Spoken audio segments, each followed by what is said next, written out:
Hi there, and welcome to Book Talks with Miss Bliss. Today we will be hearing about some fun books to get you excited for summer reading. The first story is Fortune Falls by Jenny Goebel. Here in Fortune Falls, superstitions are no laughing matter. Accidentally stepping on a crack on the sidewalk will instantly put your mother in crippling pain. Cats are banned from the town due to the havoc that a black one could wreak if it crossed your path. Families pass down four-leaf clovers and rabbit's feet from generation to generation, knowing the value that these items hold for the family's future. Unfortunately for Sadie Bleecker, luck has never been on her side. That's because in Fortune Falls, you are born with a certain amount of luck, and on your 12th birthday, a test decides whether you are lucky and get to stay in the town, or an unlucky, where you are shipped off to a boarding school so you won't endanger those around you. It's pretty easy to distinguish the luckies from the unluckies. The luckies don't even slow down at traffic lights because they assume it will turn green for them. They never study for tests either because they can normally guess the right answer. Meanwhile, the unluckies have this haggard look about them that shows that they've been through the ringer. If anything can go wrong for them, it will. Right now, Sadie is an undetermined, but with her luck test fast approaching, she knows she needs to do something to turn her luck around, and fast. Will luck be on Sadie's side, or is she doomed to be an unlucky? Find out in Fortune Falls by Jenny Goebel.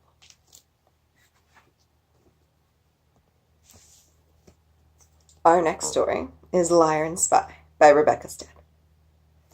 George is feeling pretty low. He and his parents had to move out of their house into a small apartment building in Brooklyn because his dad was fired from his architect job.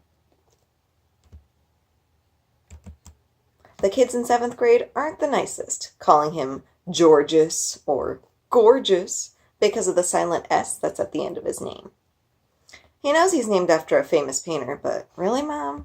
Middle school's hard enough as it is. When a sign on the basement door in their new building reads, Spy Club meeting, today, George's dad encourages him to go check it out. Maybe it was out of sympathy for his dad, or maybe it was because George had nothing better to do. But regardless, George makes his way down to the basement and finds something unexpected. When he opens the door, he sees a bare, dusty light bulb, a fold-out table, and a 7-year-old girl wearing pink fuzzy slippers. After scrutinizing George, she determines that he's acceptable and informs her older brother of the new recruit. This is how he meets Safer, a fellow 12-year-old who has honed the art of being a spy. Safer is dedicated to teaching George super sleuthing skills, starting with investigating the mysterious Mr. X, their upstairs neighbor. As their sleuthing activities become more and more dangerous, George worries what he'll find out about Mr. X, and if he's getting more than he bargained for. Pick up a copy of Liar and Spy by Rebecca Stead. Our next novel is a haunting classic that begs the question, what if you could live forever? This is Tuck Everlasting by Natalie Babbitt. Is eternal life a blessing or a curse? On a hot summer day in the town of Tree Gap, 11-year-old Winnie Foster discovers a secret spring in her family's woods. Here she meets the Tucks, a kind family that appear to be perfectly ordinary. But the Tuck family has a secret. They have not aged in 87 years. The Tucks stumbled on this stream many years ago and had a drink, not thinking anything of it. Quite some time had passed before any of them noticed something strange was going on. Injuries that should have killed them didn't. Years were passing, and yet their reflections remained the same in the mirror. The Tuck family discovered that those spring waters grant immortality for those who drink. They have kept their condition a secret, moving from town to town, until now. Winnie becomes enamored by their family, the experiences of watching life go by but never growing older, and especially by their son, Jesse. It is then that Winnie realizes she has some decisions to make. Should she share this miracle or keep their secret? Now that she knows about the Fountain of Youth, should she too drink from the spring so that she can have everlasting life?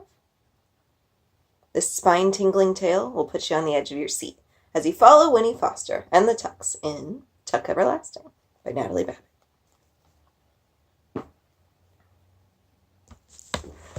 Whoa. From Andrew Clements, best-selling author of Frindle, comes The Losers Club. 6th grade Alec can't put a good book down. He likes being able to escape the world around him and enter into one completely different, like running into battle to save the kingdom alongside Turan and the High King, or laughing at Greg Heffley's antics in Diary of a Wimpy Kid.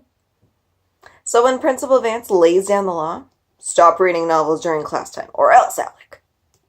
Alec takes action.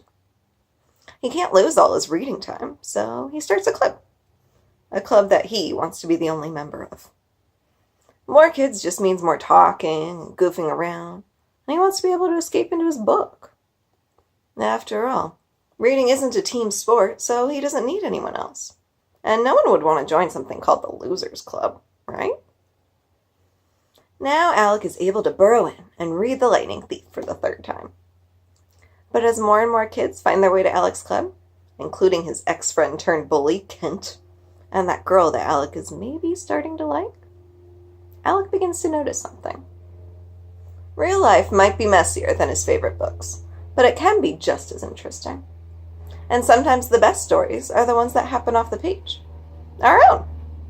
So look for Losers Club by Andrew Clements at your local library. Our next novel is a twist on a classic. This is Rump, the true story of Rumpelstiltskin by Liesl Shirtliff. Welcome to a magical kingdom where your name is your destiny. A name like Bartholomew Archibald Reginald Fife meant that you were destined for greatness.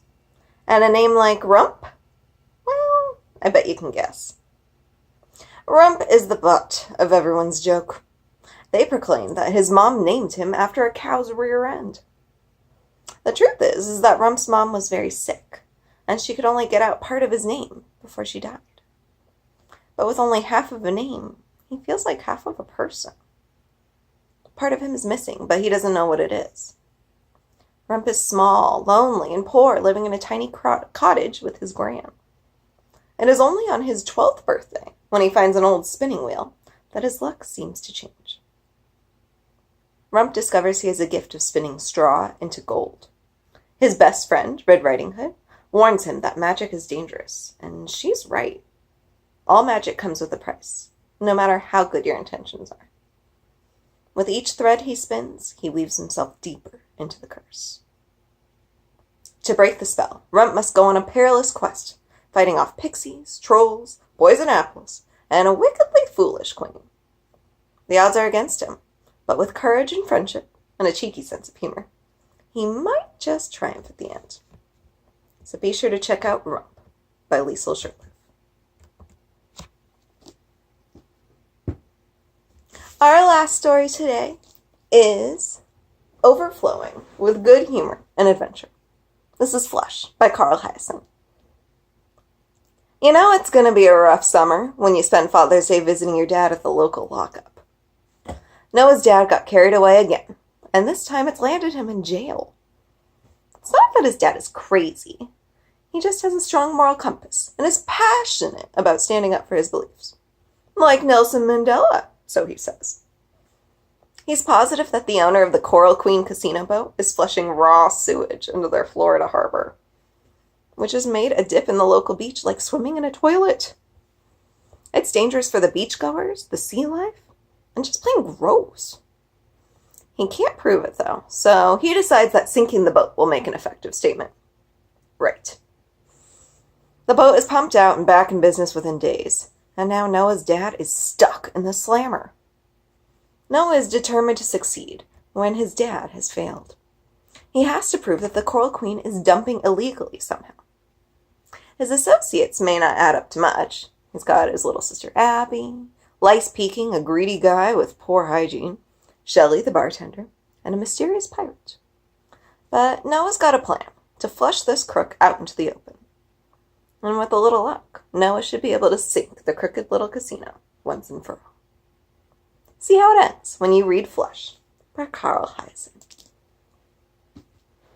All right, so that wraps it up today for our book talk. Thanks for watching, and I hope I've inspired you to read some fun books this summer.